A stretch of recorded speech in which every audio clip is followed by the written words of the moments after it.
I'm Melissa Mancini with Canadian HR Reporter TV. I recently spoke to Ian Howcroft from the Canadian Manufacturers and Exporters about ensuring the safety of older workers.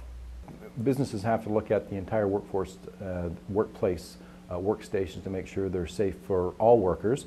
In some cases, you're going to have to make some determinations as to what special needs might be for certain groups, and one of those groups is older workers. So making sure that you have appropriate lighting, making sure that you have appropriate railings in place, and taking into account some of the situations that people experience as they get older. So there's a variety of things that can be done, and I guess the best place to start is to do an assessment to make sure that your workplace is safe, again, for all people, but you're taking into account some of the individual special interest groups or special groups that you have to ensure certain steps are taken. How do you advise an employee that it's no longer safe for them to do one of the tasks they've been doing for a long time? I think you have to be very careful in how you approach these subjects. There's human rights legislation. You don't want to be seen as discriminating on the basis of age or a basis of disability.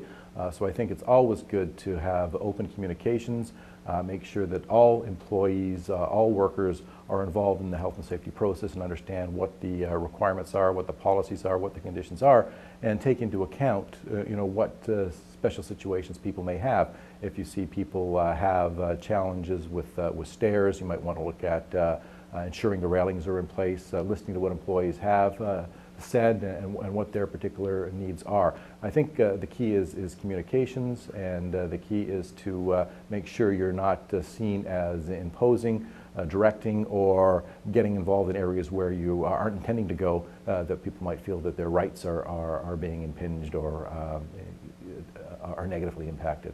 How do you make a job fit for older workers? Well, you want to make sure that the worker is not endangering themselves, going to harm themselves or others in the workplace, so you look and make sure that they have the right personal protective equipment, that there's the right assistance in the workplace, if the job can be alleviated by using some lifting techniques, or ensuring that they are aware of all the ergonomic issues that they should be aware of, and making some small modifications to the workplace.